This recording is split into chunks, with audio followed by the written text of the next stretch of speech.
Et pour en parler, nous sommes avec Alexandre Delval, essayiste et géopoliticien, auteur de La stratégie de l'intimidation aux éditions L'Artilleur. Bonjour. Bonjour. Merci d'être avec nous. Que traduit cette hausse des actes antisémites en France? Alors c'est une hausse depuis la fin des années 90, depuis le début des années 2000, notamment depuis l'intifada El-Aqsa, qui avait consisté à islamiser le conflit israélo-palestinien, qui jadis était plus laïque, et cette intifada El-Aqsa avait déclenché déjà des agressions très nombreuses de juifs en France, puisque toute la stratégie et de l'extrême gauche et des islamistes radicaux consiste à instrumentaliser le conflit palestinien pour radicaliser, dans une logique de révolution, de déstabilisation de l'État, radicaliser les populations musulmanes qui, de ce fait, sont prises en otage. Il faut les aider à être coupées de l'influence des extrêmes. Pour ça, moi, je dis depuis des années, l'antisémitisme, il est rouge, brun et vert. Il est à la fois nazi, et il y a encore des antisémites nazis, on l'a vu à Pittsburgh. Il y a aussi une extrême gauche qui fait croire qu'elle est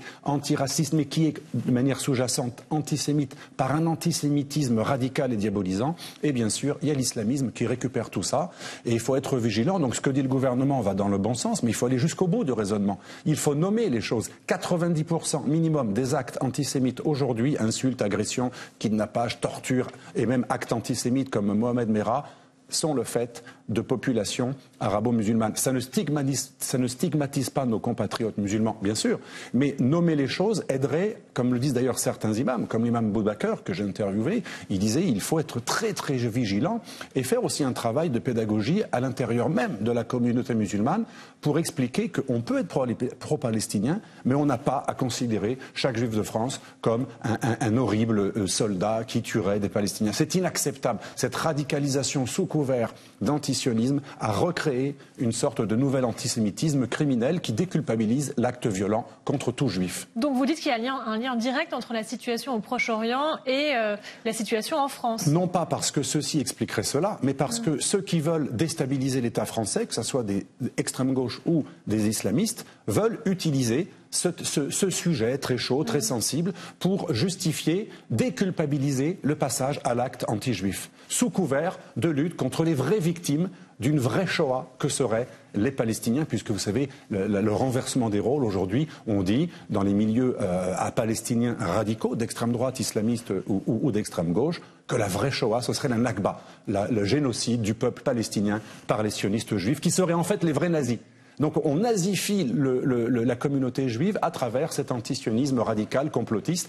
Et ceci mène à la fois à l'extrême droite, à l'extrême gauche et aussi vers l'islamisme, puisque Daesh récupère beaucoup ce genre d'idées. Donc il y a un lien direct entre les assassinats antisémites de plus en plus courants dans les quartiers, mais aussi avec le terrorisme. Le trait d'union, c'est les assassins de Madame Knoll ou de Gisèle Halimi ou même d'Ilan Halimi, qui sont tous soit islamistes, soit devenus islamistes. Ils ont tous crié Allahu Akbar à un moment ou à un autre. Mais alors comment est-ce qu'on explique qu'il y a eu une baisse pendant 2 années? Qu'est-ce qui a marché pendant 2 ans et qui ne fonctionne plus aujourd'hui? Est-ce que du coup, c'est ce que vous expliquez? Alors c'est très relatif parce que... Est-ce que c'est lié justement à la grande marche du retour au Proche-Orient qui fait que les tensions sont à leur maximum dans la région? Je pense qu'il n'y a pas eu de baisse. C'est parce qu'à un moment, on comptabilise l'acte atroce de Mohamed Merah qui va s'en prendre à des enfants juifs dans une école. Quelques années plus tard, comme il n'y a pas ce genre d'acte horrible, ça baisse un peu.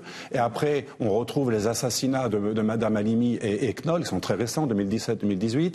Et après, donc, dans les statistiques, on intègre cela. Mais la courbe, elle ne cesse d'augmenter depuis les années 2000. Il n'y a pas de baisse c'est très minime. Mais je pense qu'il faut aussi remettre dans ce contexte-là aussi, il n'y a pas que les juifs qui sont agressés par des populations radicalisées. Il y a aussi le Gaulois de base, la blonde de base, le Baptou, le blanc de base. Il y a toute une justification d'un nouveau racisme qui vise le juif en tant que peuple colonial qui tuerait les Palestiniens et en général le blanc occidental qui serait, comme le sioniste, un tueur de peuples du tiers-monde. Et ça, c'est ce que j'appelle le nouveau racisme qui se dit antiraciste sous couvert de tiers-mondisme et qui déculpabilise la haine envers le blanc, le juif, le sioniste, l'occidental, le mécréant. Est-ce qu'il y a des raisons d'être inquiet aussi face à la montée des courants nationalistes à travers l'Europe? Est-ce qu'il y a un lien à nouveau entre ces actes antisémites? Je parlais il y a 1h30 avec un des responsables du CRIF qui me disait on ne peut pas aujourd'hui, même si on est attaché au travail de mémoire, mettre sur le même niveau les deux choses. 90% des actes antisémites aujourd'hui, c'est ce que me disait ce responsable du CRIF, et ce sont des chiffres corroborés par la police, pas par des idéologues sionistes, la police française. Ce sont des actes du fait d'arabo-maghrébins, de peuples, de populations, de culture ou islamistes ou islamisées.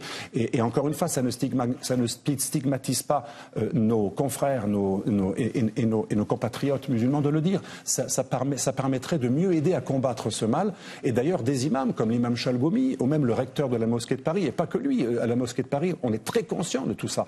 On le dit sans complexe, et je pense qu'il est temps de nommer les choses, que M. Édouard Philippe aille jusqu'au bout, puisqu'il soulève cette question pour rattraper un peu la bourde sur Pétain, comme par hasard, le 9 novembre, c'est l'anniversaire de la nuit de cristal, il serait temps d'aller jusqu'au bout du raisonnement. Et dans les écoles, puisqu'ils veulent rééduquer, ils veulent nommer des inspecteurs sur Internet et dans les écoles, eh bien qu'on aille jusqu'au bout, qu'on apprenne aux musulmans de France qu'être musulman, ce n'est pas détester les juifs. Et je vous assure, c'est pas évident pour tout le monde de penser ça. Merci beaucoup. Je rappelle que vous êtes l'auteur, Alexandre Delval, de ce livre, La stratégie de l'intimidation, aux éditions L'Artilleur.